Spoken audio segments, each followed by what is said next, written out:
ਦਰਸ਼ਕੋ break ਤੋਂ ਬਾਅਦ ਆਪਾਂ ਤੁਹਾਨੂੰ ਸਭ ਨੂੰ ਜੀ ਆਇਆਂ ਕਹਿੰਦੇ ਆ। ਸੋ ਫੋਰਥ ਵਾਲੇ ਸੈਗਮੈਂਟ ਦੇ ਵਿੱਚ ਆਪਾਂ ਗੱਲਬਾਤ ਕਰਨ ਜਾ ਰਹੇ ਹਾਂ ਕਿ ਕਿਸ ਤਰ੍ਹਾਂ ਕਸ਼ਮੀਰ ਵਿੱਚ ਭਾਰਤ ਦੀਆਂ ਜਿਹੜੀਆਂ ਦਮਨਕਾਰੀ ਜਿਹੜੀਆਂ ਨੀਤੀਆਂ ਨੇ ਉਹ ਬਰਾਬਰ ਜਾਰੀ ਨੇ ਔਰ ਬੀਤੇ ਵਿੱਚ ਭਾਰਤ ਪੱਖੀ ਜਿਹੜੇ ਰਹੇ ਲੀਡਰਾਂ ਜਿਵੇਂ ਕਿ ਮਹਿਬੂਬਾ ਮੁਫਤੀ ਤੇ ਫਾਰੂਕ ਅਬਦੁੱਲਾ ਦੇ ਖਿਲਾਫ ਵੀ ਜਿਹੜੀ ਭੰਡੀ ਪ੍ਰਚਾਰ ਹੈ ਉਹ ਹੋ ਰਿਹਾ ਹੈ। ਔਰ ਕੱਲ ਕਸ਼ਮੀਰ ਬਲੈਕ ਡੇ ਹੈ ਜਦੋਂ ਕਿ ਭਾਰਤੀ ਫੌਜ ਨੇ ਲਗਭਗ 72 ਸਾਲ ਪਹਿਲਾਂ ਕਸ਼ਮੀਰ ਤੇ ਜਿਹੜਾ ਉਹ ਧਾਵਾ ਬੋਲਿਆ ਸੀ, ਪਰ ਭਾਰਤ ਨੇ ਆਪਣੇ ਦੁਮਛੱਲਿਆਂ ਰਾਹੀਂ ਅੱਡ-ਅੱਡ ਦੇਸ਼ਾਂ ਦੇ ਵਿੱਚ ਪ੍ਰੋਟੈਸਟ ਕਰਵਾ ਕੇ ਪਾਕਿਸਤਾਨ ਨੂੰ ਹਮਲਾਵਰ ਜਿਹੜਾ ਉਹ ਦੱਸਿਆ ਹੈ। ਸੋ ਇਸ ਬਾਰੇ ਵਿਚਾਰ ਚਰਚਾ ਹੋਣ ਜਾ ਰਹੀ ਹੈ ਔਰ ਨਾਲ ਹੀ ਗੁਰਬਾਣੀ ਵਿਚਾਰਾਂ ਦੀ ਸਾਂਝ ਜਿਹੜੀ ਹੈ ਉਹ ਤੁਹਾਡੇ ਨਾਲ ਪਾਈ ਜਾਏਗੀ। ਸੋ ਅਸੀਂ ਚਾਹਾਂਗੇ ਕਿ ਤੁਸੀਂ ਸਾਡੇ ਨਾਲ ਇਸੇ ਤਰ੍ਹਾਂ ਹੀ ਬਨੇ ਰਹਿਣਾ। ਦੇਖਣ ਸੁਣ ਲਈ ਤੁਹਾਡਾ ਸਭ ਦਾ ਬਹੁਤ-ਬਹੁਤ ਸ਼ੁਕਰੀਆ। ਜੀ ਡਾਕਟਰ ਸਾਹਿਬ ਕੀ ਵਿਚਾਰਾਂ ਨੇ? देखो मैं ये देख रहे हैं भी पाकिस्तान का एक वड्डा हिस्सा खास तौर पर सियासी धिरां वो बहुत छोटी लड़ाई दे विच उलझियां हुई हैं। बिल्कुल वो अपनी इंस्टीट्यूशनस दी क्रेडिबिलिटी दी ही मिट्टी पुट रही हैं। पाकिस्तान दी फौज नूं लैके इंस्टीट्यूशनस नूं लैके और बड़े घटिया पद्धर दे उत्ते ये सारा चल रहा है और बहुत सारियां नूं सियासी धिरां नूं भी और शायद लोकां नूं भी ये भुल गया कि कित्थे ये दिन जिहड़ा कल दा दिन है कि इस नूं ब्लैक डे दे तौर ते याद किया जाता है, क्योंकि वो दिन सी जिदन के भारती फौज कश्मीर दे विच उतारी गई सी और उसने किवें जिहड़ा उस तो बाद पक्का इंडियन ऑक्यूपेशन और हरी सिंह वाला सारा ड्रामा होया। हुण उन्होंने बेशक लोकल जिवें कल दे दिन मंगलवार शाम 6 बजे जिवें राजा रजाक जी और कश्मीरी ऑर्गेनाइजेशंस ने प्लान किया है कि टाइम स्क्वेयर दे उत्ते वो एक प्रोटेस्ट करनगे, लेकिन ये दिन अक्सर मैं देखदा भी वड्डे पैमाने ते हुंदा सी। इस वार किते मैं बहुता देखिया नहीं है, लेकिन इस दे उल्ट किवें भारत दे हाकमां ने और ये पहली बार होया है कि भी उन्होंने 4-5 दिन पहला 22 अक्तूबर का दिन कह के कि जी इस दिन पाकिस्तान के कबायलियां ने कश्मीर ते हमला किया सी। दुनिया भर दे विच प्रोटेस्ट करवाए ने अपने वही जिहड़े हायरलिंग 12-14 बंदे हर थां ते और 3-4 दी खबरां तो मैं कढ़ियां। इसदा मतलब है भी कई थां ते हुण तुसीं देखो protest in Malaysia against Pakistan invasion of Jammu and Kashmir in October 22, 1947। ये जे टैक्नीकल टीम दे कोल वक्त है तो मैं ये पिक्चर्स दिखा दें क्योंकि मैं भेजिया हुई ने ऑलरेडी, क्योंकि फ्राइडे असी शो नहीं सी कीता, नहीं तो ये असी पहला भी इसनूं डिस्कस करना सी। हुण उहदे चों कह रहे हैं कि जी 22 अक्टूबर 2020 black day against illegal Pakistani occupation और ये मलेशिया दे विच जिहड़ी मुस्लिम मेजोरिटी कंट्री है इंडियन एम्बेसी ने ये जड़ा स्टेज करवाया पाकिस्तान हाई कमीशन के बाहर। इस तरह फिर इन्हां दी एक खबर है black day observed in several cities across world और इस सारे चों उन्होंने जिहड़ियां शहर दिते ने कि जिथे उन्होंने ये कीते काठमंडू, टोक्यो, ढाका और इस सारे नूं उन्होंने कहा कि भी ये ढाका, हेग, कुआलालंपुर और पाकिस्तान ऑक्यूपाइड कश्मीर ये सारे दे प्रोटेस्ट दी पिक्चर्स भी ने और black day observed in several cities. फिर असी देखते हैं कि टोक्यो की भी पिक्चर है, वो बाहर 5-7 बंदे ही खड़े ने। Tokyo protest against Pakistan 1947 invasion of J&K held. हुण एक पासे इस लैवल का चैलेंज है कश्मीर च जे महबूबा मुफ्ती ने यह कहा कि भी असी मैं तिरंगा नहीं लहरावांगी उदों तक फड़ांगे नहीं हाथ जदों तक कि मेरे दूजे हाथ कश्मीर का झंडा नहीं हुंदा। हुण इनू लैके जिवें स्लैम कर रहे हैं और मैनू हैरानी नहीं होएगी कि उन्होंने वापस पब्लिक सेफ्टी एक्ट के थले कि देश धरोह और अंदर दे देन और ईवन इहदा बहाना बना के जिहड़े वलनरेबल ने जिन्हां नाल सौदेबाजी ऑलरेडी की हुई है उन्होंने उन्हां दी पार्टी दे विच ही PDP उन्हां तों भी बयान दवाया जिवें 3 PDP लीडर्स रिजाइन ओवर महबूबा मुफ्तीज़ फ्लैग रिमार्क। ये हालांकि TS बाजवा, वेद महाजन और हुसैन वफा ये जम्मू दे ने। उन्होंने कहा जी we are uncomfortable over some of our actions and utterances which hurt their patriotic feelings. ये हुण पैट्रियाटिक बन गए ने, लेकिन ज़ाहिर है कि ये स्टेज्ड है, उन्होंने ऑलरेडी धमकाए हुए ने और इस सारे चों ਮੈਂ ਮਹਿਸੂਸ ਕਰਦਾ ਹਾਂ ਕਿ ਵੀ ਜਿਹੜੀ ਆਵਾਜ਼ ਕਸ਼ਮੀਰੀਆਂ ਦੇ ਹੱਕ 'ਚ, ਔਰ ਅਸੀਂ ਜ਼ਿਕਰ ਕਰਾਂਗੇ ਕਿ ਈਵਨ ਫਰਾਂਸ ਦੇ ਹਵਾਲੇ ਨਾਲ ਜਿਹੜੀ ਐਂਟਾਈ ਇਸਲਾਮ ਲਾਈਨ ਉਹਨਾਂ ਦੇ ਪ੍ਰੈਜ਼ੀਡੈਂਟ ਨੇ ਲਈ ਹੈ, ਦੁਨੀਆ ਭਰ 'ਚ ਕੰਡੈਮਨੇਸ਼ਨ ਹੈ, ਬਾਈਕਾਟ ਫ੍ਰੈਂਚ ਚੀਜ਼ਾਂ ਦੀ ਗੱਲ ਵੀ ਹੈ। ਲੇਕਿਨ ਤੁਸੀਂ ਭਾਰਤ ਦੇ ਮਾਮਲੇ 'ਚ ਜਿੱਥੇ 57 ਮੁਸਲਮਾਨ ਦੇਸ਼ ਨੇ, ਕਸ਼ਮੀਰ 'ਚ ਜੋ ਚੱਲ ਰਿਹਾ ਹੈ, ਪਾਕਿਸਤਾਨ ਜਾਂ ਟਰਕੀ ਇਹਨੂੰ ਛੱਡ ਕੇ ਤੁਹਾਨੂੰ ਕੋਈ ਨਜ਼ਰ ਹੀ ਨਹੀਂ ਆਉਂਦਾ ਕਿ ਬਈ ਉੱਥੇ ਤਾਂ 200 ਮਿਲੀਅਨ ਮੁਸਲਮਾਨਾਂ ਦੇ ਨਾਲ ਭਾਰਤ 'ਚ ਕੀ ਹੋ ਰਿਹਾ ਹੈ। ਕਸ਼ਮੀਰ ਵਾਦੀ 'ਚ ਪਿਛਲੇ 14 ਮਹੀਨੇ 'ਚੋਂ 80 ਲੱਖ ਕਸ਼ਮੀਰੀਆਂ ਨਾਲ ਕੀ ਹੋ ਰਿਹਾ ਹੈ। ਲੇਕਿਨ ਇਸ ਲੈਵਲ ਦੇ ਉੱਤੇ ਕਿਤੇ ਵੀ ਇਹ ਲਾਈਨ ਨਹੀਂ ਆਈ ਕਿ ਜੀ ਭਾਈ ਇਹਨਾਂ ਨੂੰ, ਇੰਡੀਆ ਨੂੰ, ਜੇ ਮੁਸਲਮਾਨ ਕੰਟਰੀਜ਼ ਹੀ ਕਹਿਣ ਇਹਨਾਂ ਨੂੰ ਬਾਈਕਾਟ ਕਰੋ, ਇਹਨਾਂ ਦੀ ਚੀਜ਼ਾਂ ਬੰਦ ਕਰੋ, ਇਹਨਾਂ ਨੂੰ ਆਇਲ ਬੰਦ ਕਰੋ।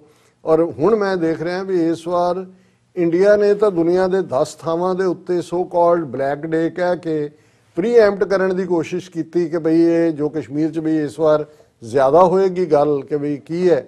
ਲੇਕਿਨ ਜਿਹੜਾ ਪਾਕਿਸਤਾਨ ਇਸ ਵੇਲੇ ਮੇਨ ਫਲੈਗ ਬੀਅਰਰ ਹੈ, ਜਿਨ੍ਹਾਂ ਦਾ ਕਲੇਮ ਹੈ ਕਸ਼ਮੀਰ ਦੇ ਉੱਤੇ, ਜੰਗਾਂ ਲੜੀਆਂ ਨੇ, ਉਹ ਤਾਂ ਆਪਣੇ ਕੰਮ ਤੇ ਲੱਗੇ ਹੋਏ ਨੇ ਵੀ ਪਤਾ ਨਹੀਂ ਕਿਉਂ, ਜਦੋਂ ਮੁਲਕਾਂ ਦੀ ਇਹ ਮਾੜੀ ਕਿਸਮਤ ਕਹੋ ਕਿ ਭਾਈ ਜਿਹੜਾ ਵਕਤ ਹੁੰਦਾ ਹੈ, ਜਿਹਨੂੰ ਅਲਾਮਾ ਇਕਬਾਲ ਨੇ ਕਿਹਾ ਸੀ ਕਿ ਭਾਈ ਜਿਹੜੇ ਨਾਦਾਨ ਝੁਕ ਗਏ ਸਜदों में जब वक्ते क़याम आया, कि भाई लड़न का वेड़ा है तो तुसी सजदे च आ गए हो कि भाई लिख दिया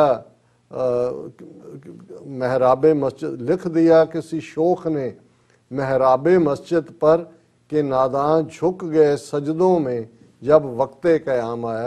और अज कश्मीर के मुद्दे ते मैनूं जो पाकिस्तान की सियासी फिजा है उस चों यही कुछ नज़र आ रहा है।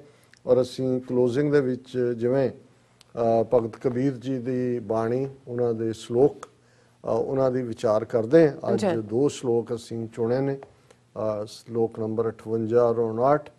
और इहदे च यही, क्योंकि एक गल रूहानियत दे सफ़र दी हमेशा हुंदी है, एक तां है ही है कि भगतां की चाल निराली, बिल्कुल ये दुनिया तो वखरी चाल होएगी, खन्नेओं तिखी वालों निक्की एत मार्ग जाना, तलवार दी धार तो तिखा है रस्ता और वाल तो बरीक है।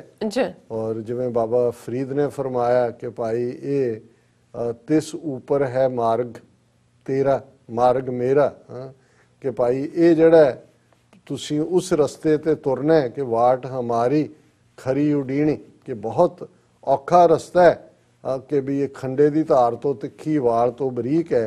और कबीर साहब याद करवा रहे हैं, कबीर मुकत द्वारा संकुरा राई 10वें भाए, मन तो मैगल होए रहो निकसो क्यों कह जाए।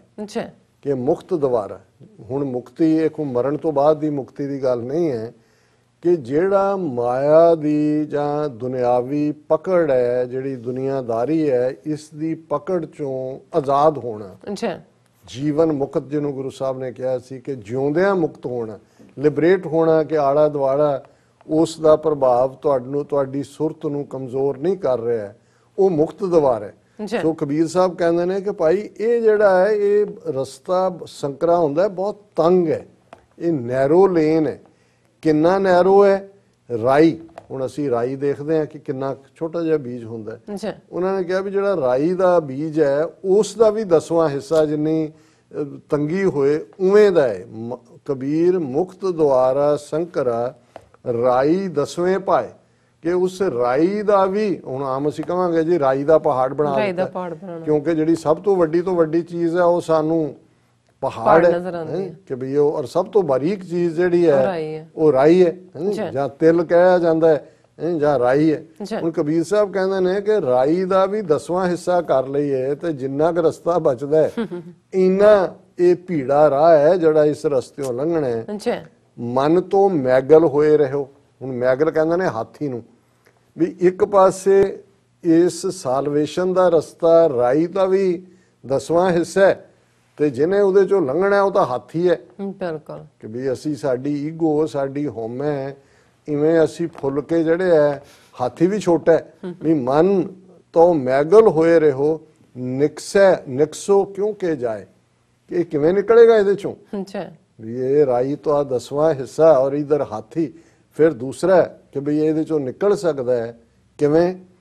कबीर ऐसा सतगुर जे मिलै तुठा करे पसाओ मुक्त द्वारा मोकला सहजे आवो जाओ। कि ਇਹਦਾ ਇੱਕੋ ਹੀ ਰਸਤਾ ਹੈ ਕਿ ਇਸ ਮੈਗਲ ਮਨ ਨੂੰ, ਇਸ ਹਾਥੀ ਜਿੱਡੀ ਹਉਮੈ ਔਰ ਅਨਾਹ ਦੇ ਨਾਲ ਭਰੇ ਮਨ ਨੂੰ ਆਪਣੇ ਮੁਰਸ਼ਦ ਦੇ ਹਵਾਲੇ ਕਰ ਦੇ, ਆਪਣੇ ਗੁਰੂ ਦੇ ਹਵਾਲੇ ਕਰ ਦੇ, ਆਪਣੇ ਨਬੀ ਦੇ ਹਵਾਲੇ ਕਰ ਦੇ। ਫਿਰ ਉਹ ਟੇਕ ਕੇਅਰ ਕਰੇਗਾ ਕਿ ਤੈਨੂੰ ਕਿਵੇਂ ਪਾਰ ਲੰਘਾਉਣਾ। ਕਬੀਰ ਐਸਾ ਸਤਿਗੁਰ ਜੇ ਮਿਲੇ।